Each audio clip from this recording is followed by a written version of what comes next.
विचलित ना हो महाराज, वो अवश्य आएंगे। बुद्ध के पावन हाथों से यदि ये विधि होगी तो धन्य हो जाएंगे हम। महाराज, बुद्ध आ गए।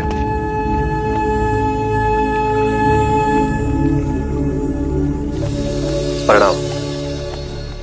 एक विनती है आपसे। कहिए राजन। पिछले कई दिनों से मेरे स्वप्न में मेरे पिताश्री आ रहे हैं। मैंने ब्राह्मणों से भी इसका अर्थ पूछा तो उनका कहना था कि तुम्हारे पिताश्री को शांति नहीं मिली, उनके लिए पूजा करनी हो, यज्ञ संपन्न करना होगा। आप तो परम ज्ञान का स्वरूप है, तो विनती है आपसे कि पूजा विधि आप ही के हाथों से हो, जो मेरे पिताश्री तक पहुंचे, उन्हें मुक्ति मिले, जीवन मरण के इस चक्र से वो मोक्ष पाले। अवश्य राजन। आप मिट्टी के 2 घड़े मंगवाइए, एक में घी भरवाइए और एक घड़े में कंकड़ पत्थर भरवाइए,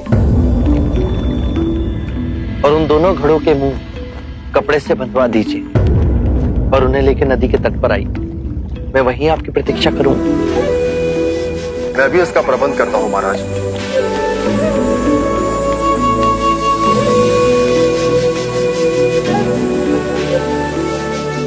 महाराज, अब आप इन दोनों घड़ों को पानी में डाल दीजिए।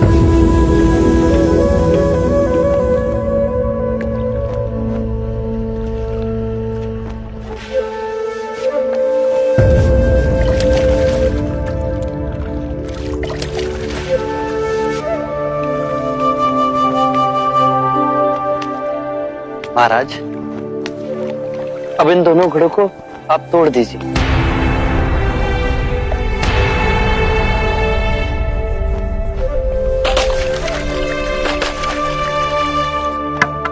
महाराज, अब आप ध्यान से देखिए कि ऊपर उठ पानी पर तैरने लगा। अब बताइए, मेरे या किसी और के पूजा पाठ करने से क्या यह घी नीचे बैठ सकता है? असंभव।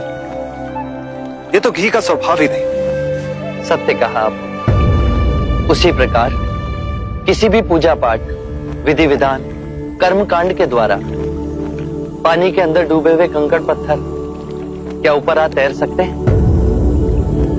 नहीं बुद्ध, ये तो प्रकृति के नियम के विरुद्ध है। तो हम प्रकृति से भिन्न कैसे हुए? हम भी तो प्रकृति का ही रूप है। सत्य कहा बुद्ध। एक सत्य ये भी है राजन, यदि हमारे पूर्वजों ने अपने जीवन काल में कंकड़ पत्थर बोए, दुष्कर्म किए, तो वो स्वाभाविक ही कंकड़ पत्थर की तरह नीचे बैठ जाएंगे। और यदि उन्होंने अपने जीवन काल में सत्कर्म किए तो स्वाभाविक ही घी की तरह ऊपर आ तैरने लगेंगे। जो बोएंगे वही काटेंगे।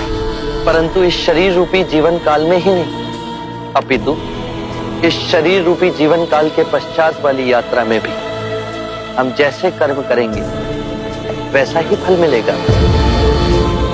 अब बताइए, इस प्रकृति के नियम को कोई पूजा पाठ, कर्म कांड, विधि विधान, यज्ञ हवन मिटा सकता है?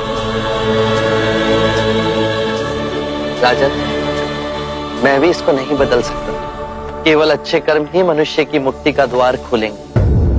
ये कैसी तलवार है आपके हाथ में, जो एक क्षण में सारे झूठ काट केवल ज्ञान को प्रकाशित करती है। ना जाने कितने जन्मों और भटकता में यदि आपकी कृपा ना होती, इस एक क्षण में आपने अपनी अदृश्य तलवार से मेरे अहंकार का सर भी काट दिया। धन्य है प्रभु।